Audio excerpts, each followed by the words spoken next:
जय जोहार, राम राम। बड़ी मसर्रत हुई जब यह पता चला कि worldatlas.com द्वारा जारी सूची में विश्व की 10 खदानों में छत्तीसगढ़ की वे 2 खदानें भी शामिल हैं जिनका अस्तित्व कोरबा से जुड़ा है। विश्व की दूसरे नंबर की खदान गेवरा है तो चौथे नंबर पर विराजमान है कुसमुंदा प्रोजेक्ट। बताया जाता है कि दोनों प्रोजेक्ट से वर्ष 23-24 में 100 मिलियन टन उत्पादन किया गया, जो भारत के कुल कोयला उत्पादन का 10% है। यह भी बताया गया है कि एसईसीएल का सालाना उत्पादन लक्ष्य 206 मिलियन टन है। वर्तमान वित्तीय वर्ष के शुरुआती माह में 47.85 मिलियन टन उत्पादन हो चुका है। शीघ्र इसके 50 मिलियन टन पहुंच जाने की संभावना है। इसके लिए प्रबंधन और कोल कर्मियों की बहुत बहुत बधाई। विश्व मानचित्र में एसईसीएल की कोरबा स्थित गेवरा और कुसमुंदा खदान के शामिल होने से एसईसीएल के सीएमडी डॉक्टर प्रेम सागर मिश्रा भी अत्यंत हर्षित हैं। वे कहते हैं कि यह छत्तीसगढ़ के लिए गौरव की बात है। उन्होंने कोल कर्मियों के प्रति आभार व्यक्त किया है। एसईसीएल की कोरबा स्थित 2 कोयला खदानों के मजदूरों और प्रबंधन की उपलब्धि पर पूरा देश, प्रदेश और कोरबा जिला भी हर्षित है। किसे खुशी नहीं होगी कि उनके क्षेत्र का नाम दुनिया में एक बेहतर काम के लिए जाना जा रहा है।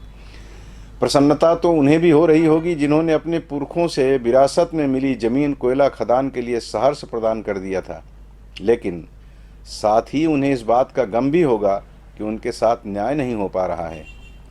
भूविस्थापितों के लिए जो सुविधाएं प्रदान करने का प्रावधान है, उनसे वंचित होने पर ग्रामीणों को दशकों से संघर्ष करना पड़ रहा है। वह कभी खदान में घुस जाते हैं, कभी सड़क पर बैठ जाते हैं, तो कभी प्रबंधकों का दफ्तर घेर लेते हैं। वह ऐसा करने को विवश क्यों हो रहे हैं? क्यों सियासत भी गूंगी बहरी हो जाती है? क्यों अधिकारी कर्तव्य निर्वहन में इस समस्या के निराकरण को प्राथमिकता नहीं देते?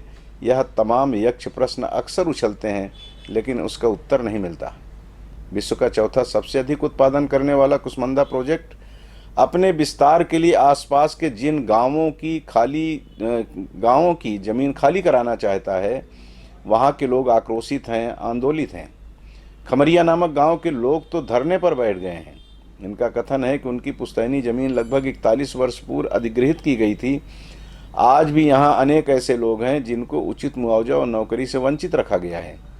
इन्हें जमीन अधिग्रहण के समय बताया गया था कि यदि 20 वर्ष तक यहाँ उत्पादन प्रारंभ नहीं किया गया तो फिर उस जमीन पर किसानों को दोबारा अधिकार प्राप्त हो जाएगा।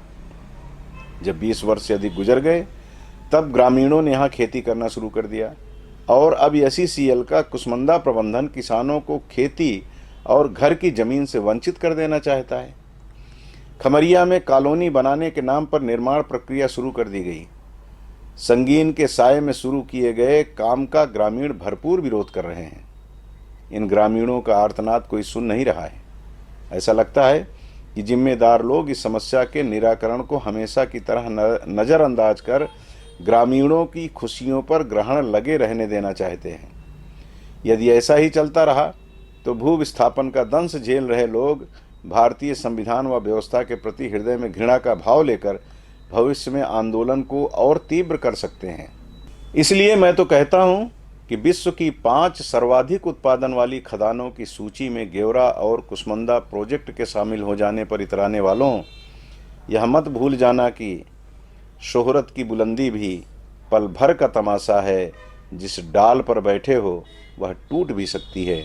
और एक दूसरा शेर है कि आसमां इतनी बुलंदी पर जो इतराता है भूल जाता है कि जमी से ही नज़र आता है।